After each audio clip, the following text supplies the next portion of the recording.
திருச்சிற்றம்பலம். சிவசிவ அன்பு தோழமைகளே, கடந்த பதிவில் அற்புத திருவந்தாதியின் பாடல் 36 காரைக்கால் அம்மையாரின் நகைச்சுவை நயத்தை சுவைத்தனாம் இன்று சிந்திக்கவுள்ள அற்புத திருவந்தாதியின் பாடல் 37 இறைவனது திருக்கோலத்தின் உட்பொருளை அறிந்து வழிபட்டால், அந்த திருக்கோலத்தை இகழாது ஏத்திப் பரவினால் நாம் பிறவி நீங்கி நித்திய சுகத்தை அடைய முடியும் என்ற கருத்தை நமக்கு உணர்த்துகிறார். இப்ப பாடலை கேளுங்கள். மதியா அடல் அவுணர் மாமதில் 3 அட்ட மதியார் வளர் சடையினானை மதியால் என்பு ஆக்கையால் இகழாது ஏத்துவரேல் இவ்வுலகில் என்பு ஆக்கையாய் பிறவார் ஈண்டு.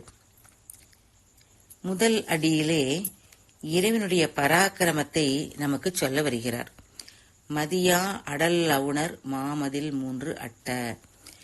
இறைவனை மதிக்காது அவன் அருளிய அறநெறிகளையும் அருள்நெறிகளையும் மறந்து சிவநெறி வழிபாட்டிலே நில்லாது அவனை மதியாத அந்த வலிய அரக்கர் 3 பேர், தாரகாட்சன், கமலாக்ஷன், வித்வன்மாலி என்ற மூவரின் கோட்டைகளையும் அழித்தவன், ஒரே அம்பால் அழித்தவன் நம்முடைய பெருமான்.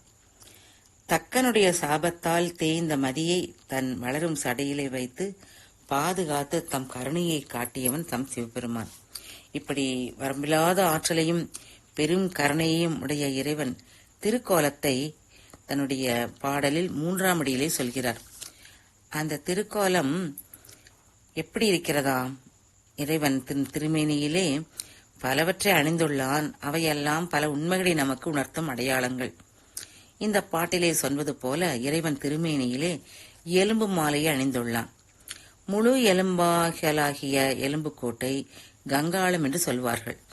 நம் சிவனார் கங்காளத்தை தோளின் மேலே சுமந்து கொண்டு வருகிறான். அப்பர் பெருமான் தம் பொதுப்பதிக பாடலிலே சொல்வார், முற்றுளி காலத்தில் பிரம்மனும் அழிந்து படுவான், கண்ணனும் அழிந்து விடுவான். இறந்த இந்த இருவருடைய உடல்களை தன் தோளிலே சுமந்து கொண்டு கங்காளராய் சிவன் காட்சி தருவார். மணிவாசக பெருமானும் தம் திருச்சாளல் பதிகத்திலே இதே கருத்தை 2 பெண்களின் உரையாடல்களாக அழகாக அமைத்திருப்பார். ஒரு பெண் கேட்பாள், என்ன இது? உன்னுடைய கடவுளை பரம்பொருள் என்று சொல்கிறாயே, அந்த மேலான உன் கடவுள் நரம்போடு எலும்பையும் மாலையாக அணிந்து வருகிறாரே, இது என்ன அருவருக்கத்தக்க கோலம் என கேட்பாள். அதற்கு மறுமொழியாக இன்னொரு பெண் சொல்வாள், இல்லை இல்லை, இந்த பிரம்மன் திருமால் இவர்கள் இருவருடைய வாழ்நாள் முடிவுற்றதை உணர்த்தவே உயிரற்ற எலும்புக்கோட்டை சுமந்து வருகிறார். ஒருவன் எவ்வளவு சிறந்த பதவியிலே இருந்தாலும் உரிய காலம் வந்தால் சிவனாரை தவிர மற்றவர்களெல்லாம் மறைந்து விடுவதை உணர்த்துவதற்கே இவ்வாறு சுமந்து வருகிறார் என்று சொல்வாளாம். நாம் அந்த எலும்புக்கொட்டை கண்டவுடனே நமக்கும் இப்படித்தான் ஒரு காலத்திலே அழிவு வரும் என்பதை உணர்ந்து கொள்ள வேண்டும்.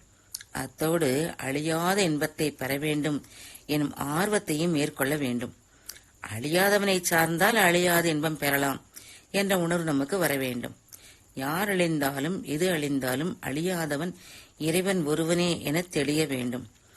இதை நம் அப்பர் பெருமானுடைய ஒரு பாடல் நினைவூட்டும் அல்லவா?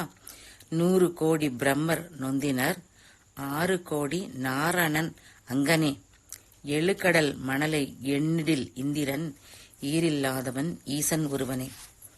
ஆக பிரம்ம பதவியோ விஷ்ணு பதவியோ இந்திர பதவியோ எவ்வளவு பெரிய பதவியாக இருந்தாலும் அந்த பிரிவுகளெல்லாம் ஒரு காலத்திலே அழிந்துபடும் என்பதை புரிந்து கொண்டு நாம் ஈரில்லாத முடிவே இல்லாத அந்த சிவபெருமானை நன்கு மனதிலே மதிப்போடு அன்போடு வழிபட்டு அவனை புகழ்ந்து ஏத்த வேண்டும்.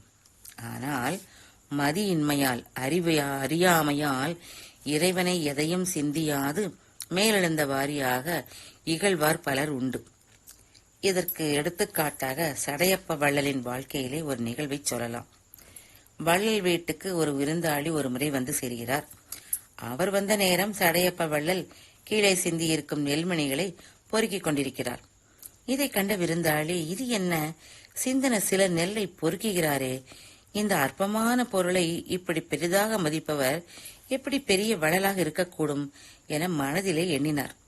அந்த எண்ணமே வார்த்தையாக வெளிப்படுகிறது. இப்ப விருந்தாளி அவரை பார்த்து, சிந்திய வைரமணிகளை பொறுக்குவது போல நெல்லை பொறுக்குகிறீர்களே என்று கிண்டலாக கேட்கிறார். மேலும் சொல்கிறார், யாரையாவது விட்டு இவற்றை பெருக்கித் தள்ள செய்திருக்கலாமே என வள்ளல் புன்னகை புரிகிறார். வேற எதுவும் சொல்லவில்லை. இப்போது இருவரும் சாப்பிட அமர்கிறார்கள். வள்ளல் பெருமான் விருந்தாளின் இலையிலே சில வைரமணிகளை போட்டு சாப்பிடுங்கள் என்கிறார். விருந்தாளியோ இதையா என்க, நெல்மணிகளை விட வைரமணிகள் உயர்ந்தவை என நீங்கள் தானே சொன்னீர்கள் என அந்த விருந்தாளி திகைக்கிறார். ஆக எவ்வளவு செல்வம் இருந்தாலும் உணவுக்கு ஒப்பாகுமா? ஒப்பாகாதல்லவா? சிறிதளவு நெல் என ஒதுக்கிவிட்டால் அதனால் கிடைக்கும் ஒருபிடி சோற்றை வீணாக்குவோம் அல்லவா? அந்த ஒருபடி சோறு இல்லாமல் திண்டாடுவோர் பலர் உலகிலே உண்டு என்று வள்ளல் தன்னுடைய வாக்காலே செயலாலே உண்மையை உணர்த்திய போது அந்த விருந்தாளி தம் அறியாமைக்கு இறங்கினார். இப்படித்தான் மக்களும் இறைவனது திருக்கோலத்தை கண்டு அதை அருவருக்கத்தக்கது என இயல்கிறார்கள்.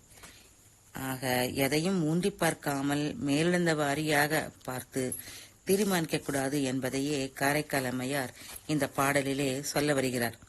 இந்த கருத்தை தான் சொல்கிறார். பெருமான் திருமேனியிலே எலும்புச் சட்டகம் அணிந்ததைக் கண்டு அறியாமையால் இகழக்கூடாது.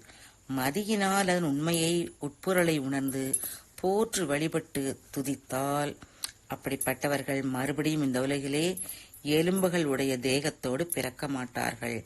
அவர்களுக்கு பிறவி நீங்கிவிடும் என்ற கருத்தையே இப்பாடல் மூலம் நமக்கு அருமையாக காரைக்கால் அம்மையார் உணர்த்தியிருக்கக்கூடிய நயம் போற்றத்தக்கது. திருச்சிற்றம்பலம்.